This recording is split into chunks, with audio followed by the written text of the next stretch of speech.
The Magic Thief, Chapter 5. I woke up on my third day as Nevery's apprentice, hungrier than a pack of rats. The air blowing through the windows in my attic room was icy cold. I wrapped myself in one of the holy blankets, climbed down my ladder, and headed downstairs. The marble steps were freezing on my bare feet, and I was shivering by the time I made it to the second floor. Bennett was there, building a wood fire in the wide fireplace. He gave me a glare as I came in and pointed to a bucket standing by the stairs. He didn't say anything. He didn't need to. I knew what he wanted me to do. I grabbed the bucket and scurried down the stairs and out to the well in the courtyard. The birds in the huge black tree watched me without stirring from their perches. After filling the bucket, I started to head back to the warm kitchen. Drats! Nevery would notice if I hadn't washed. I went back to the well and, putting my bucket down, used the water in it to wash my face and neck and my hands and feet. Brrr!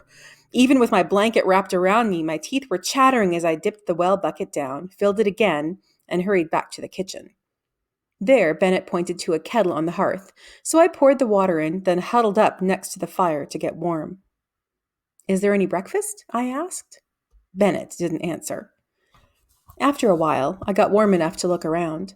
The room was not meant to be a kitchen. Maybe once it had been a drawing room because it had tall windows and wallpaper and plaster flowers, just like Nevery's study upstairs. The fireplace was framed by white plaster ladies in draperies, holding up a marble mantelpiece. Bennett had moved in kitchen furniture, chairs and a sturdy table with a knife-scarred top, and, by the hearth, a kettle, an iron trivet, and a three-legged stool. A closet door stood open. I guessed we'd used it for a pantry. The kettle boiled. Bennett took it off the fire and put it on the trivet, then added from a small box on the table a handful of tea leaves. When that had steeped for a while, he poured out the tea into a cup with a chipped gold rim and flowers painted on it. He gave me a glare and pointed up. I got it. Take the tea up to Nevery. Leaving the blanket by the hearth, I brought the cup upstairs to Nevery's study. He was sitting in his dusty chair reading the fat book he'd found the day before. I waited in the doorway until he looked up. "Here's your tea," I said. "Well, bring it here," Nevery said. He sneezed. The magical things were still scattered across the floor, so I picked my way across the room to his chair and gave him the tea. He took it and inhaled the steam rising up from the cup, then sneezed again and wiped his nose with a handkerchief. I went back to the door but hesitated before going out. "What, boy?" he asked. "Should I dust some more?" I asked. He frowned at me. "So you can stop sneezing," I explained. "I'm sneezing, boy, because I've caught a nasty cold." "You're sick?" I asked. "Obviously I'm sick," he said crossly. "Surely you've had a cold once or twice. You know what it's like." A cold? I was cold all the time in winter, but I'd never had a cold. I shook my head. Nevery said. "Ever had a stomachache, the runs, a fever?" "No," I said. "You've never been sick then? Odd. Very odd." He set down his teacup. "Come here." I picked my way back across the room and stood before him. He pulled my head down and looked through my hair. "No vermin," he said to himself. I stepped back. Nevery looked me over. "You're probably wondering about breakfast, boy." Yes, indeed I was. "Go with Bennett into the city. He will buy supplies and you will help carry them back here." All right. No breakfast because there was likely no food in Heartsease.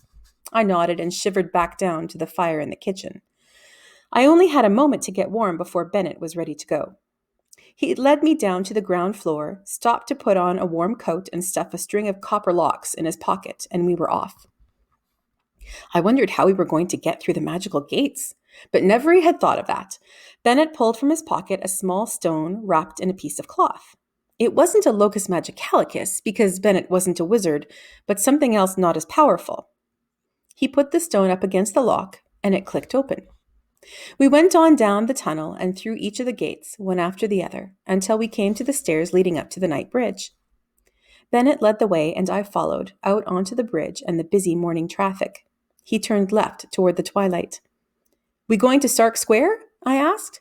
Bennett would be able to buy supplies there, cheaper than any place else in the twilight.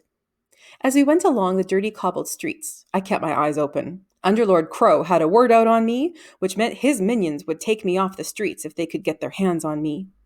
But I didn't see anything that made me jumpy.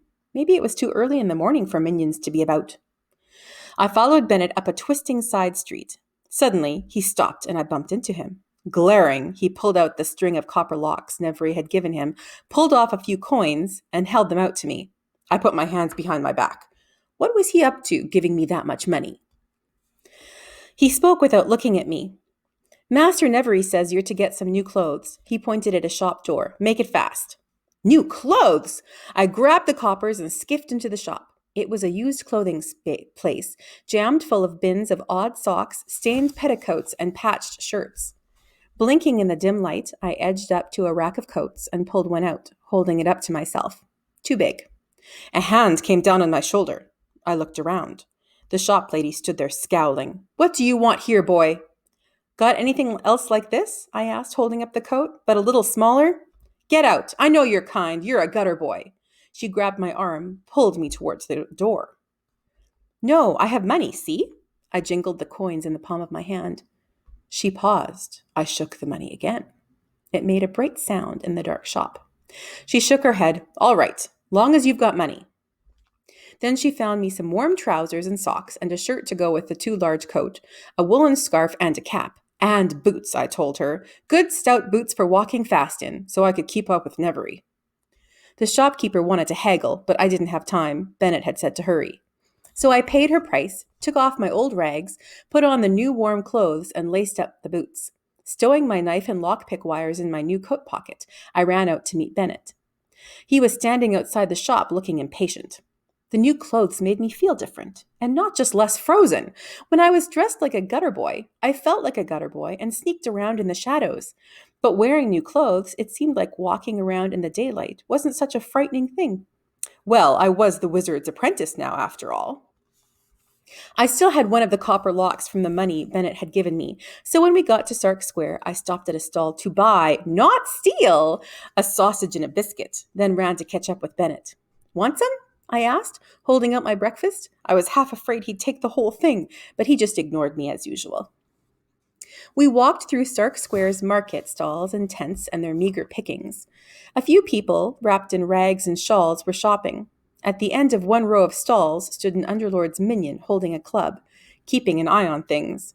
My feet twitched and wanted to run, but my new apprentice clothes tricked him, and his gaze slid right past me. I kept my head down, munching my biscuit, and followed Bennett. Using money Nevery had given him, he bought supplies, loading them into a wheelbarrow he paid a copper lock to rent. I was curious about the keystone he'd used to unlock the gates in the secret tunnel, so when he was busy arguing with the stallkeeper about the price of eggs, I picked his pocket, quick hands, to have a look at it. The stone was gray and smooth, about the size of a thumbnail, and didn't seem magic in any way. I wondered how it worked. I wondered if it would open other locks, not just magical ones. I slipped it back into Bennett's pocket as we walked to the next stall. When the wheelbarrow was full, we headed back toward the night bridge. Fleetside Street snaked down to the river, and from the top of the steep hill I could see out across to the east side of Wellmet, the sunrise, where the Duchess ruled and the streets were clean, and where I'd only been a few times at night to pick locks for burglars.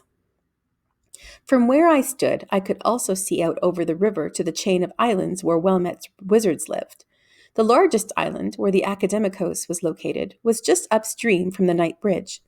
The Academicos was a huge building topped with spires and towers. The next island was where the magisters had their meeting hall, which was fortified with a stone wall just above the waterline. Nevery's Heartsease was the most northern island in the chain. I pushed the hair out of my eyes to see better. The big hole in the middle of the mansion house's columns and windows looked like a bite out of a piece of cake. I ran to catch up with Bennett and followed him back to Heartsease. I helped him drag the wheelbarrow up the stairs to the island. We were both panting with the effort by the time we got to the top. Bennett unloaded the wheelbarrow, handing me things to carry up to the kitchen.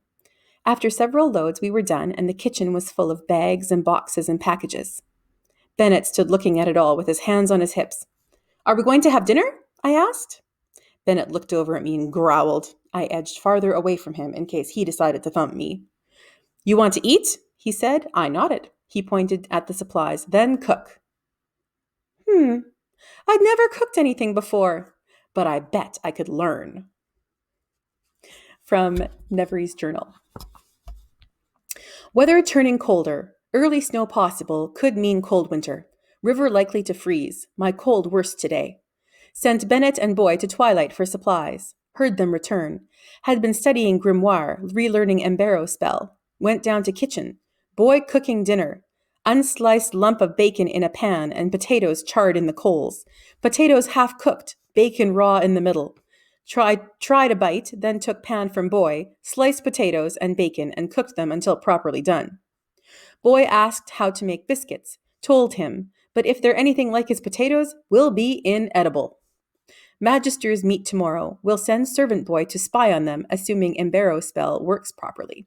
Afterward, if he becomes too much trouble, we'll send boy away.